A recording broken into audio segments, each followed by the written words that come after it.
Oi, meu nome é Fernando Arede e hoje vamos fazer uma reflexão no Evangelho de Lucas, capítulo 6, a partir do versículo 46.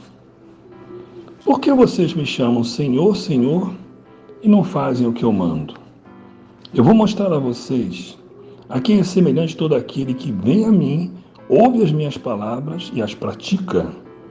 Esse é semelhante a um homem que, ao construir uma casa, cavou, abriu profunda vala e lançou o alicerce sobre a rocha. Quando veio a enchente, as águas bateram contra aquela casa e não a puderam abalar por ter sido bem construída. Mas o que ouve e não pratica é semelhante a um homem que construiu uma casa sobre a terra sem alicerce e, quando as águas bateram contra ela, logo desabou. E aconteceu que foi grande a ruína daquela casa. O texto, irmãos, fica claro para todos nós. Muitos têm chamado Jesus não só de Salvador, como Ele o é, mas também de Senhor. É muito bonito o discurso, mas o que o Senhor Jesus está lembrando é que discurso algum vai nos dar o céu, mas o testemunho, a prática. Não adianta eu discursar concordando ou falando a respeito se eu não pratico aquilo que eu falo. E vamos declarar que Jesus é o Senhor, mas não nos preocupamos muito em praticar o que Ele ordena. Porque Jesus não solicita nem pede por favor. Ele ordena, faz quem quer. É uma palavra para ser cumprida, porém, infelizmente, a maioria não tem cumprido. Ele deu uma semelhança, ele colocou uma semelhança curiosa e bem construtiva e didática. Aquele que, ao construir uma casa, observem, cavou, abriu uma vala e lançou o alicerce sobre a rocha. Ali dá-se a entender também que a pessoa colocou a casa não só sobre a rocha, mas cavou, abriu, se entranhou, se firmou na rocha, não por cima, mas dentro, com a rocha. A fundação ficou na rocha, dentro da rocha. E quando veio as enchentes da vida e as águas que batem contra aquela casa, não puderam abalar, porque ela estava bem construída, não somente sobre a rocha, mas dentro, com a rocha. A fundação estava alicerçada na rocha, sobre e dentro da rocha.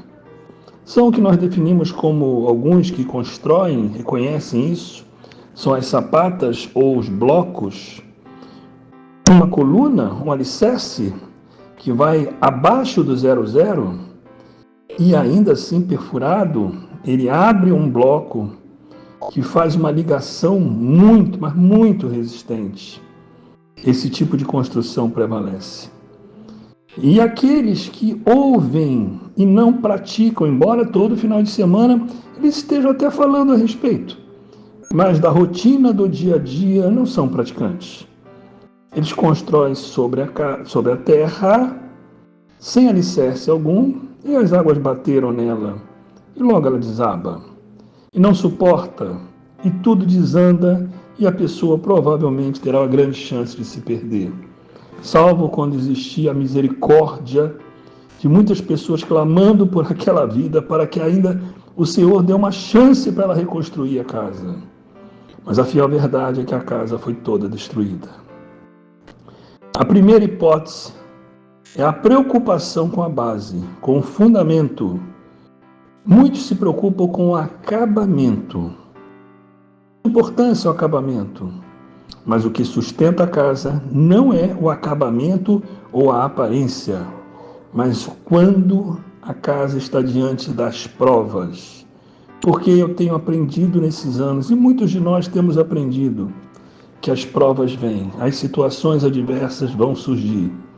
E somente aqueles que cavaram na rocha, estiveram fincados, um fundamento de dependência de Deus. Irmãos, alguém me disse que já conhecia muito bem a Bíblia e sabia praticamente de tudo que estava ali. Eu fiquei um pouco assustado com esta afirmação, porque até hoje eu estou aprendendo e sempre estamos aprendendo.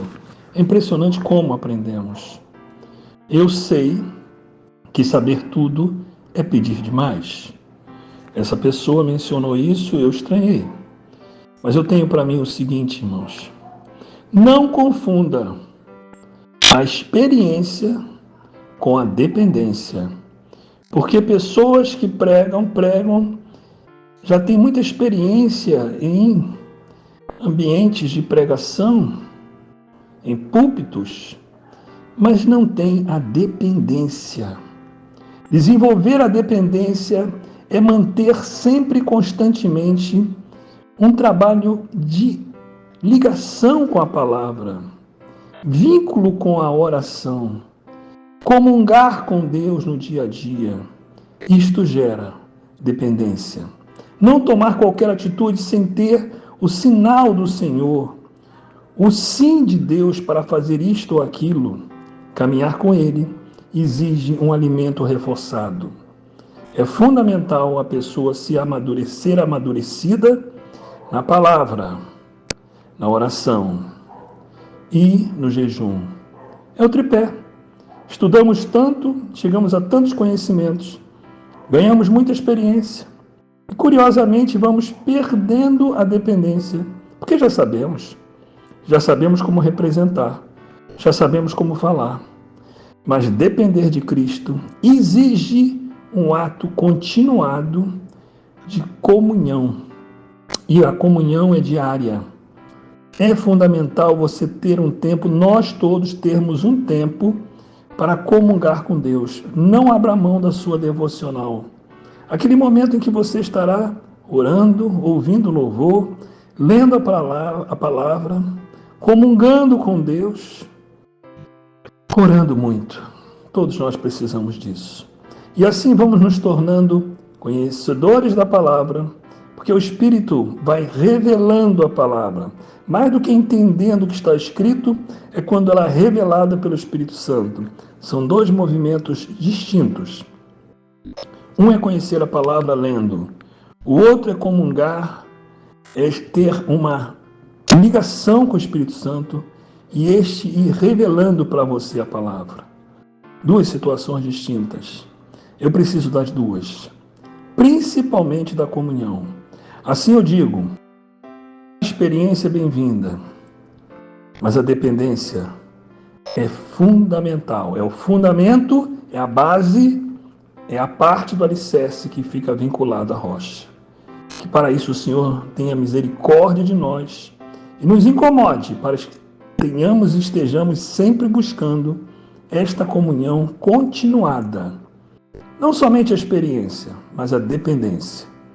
Em nome do Senhor Jesus. Amém.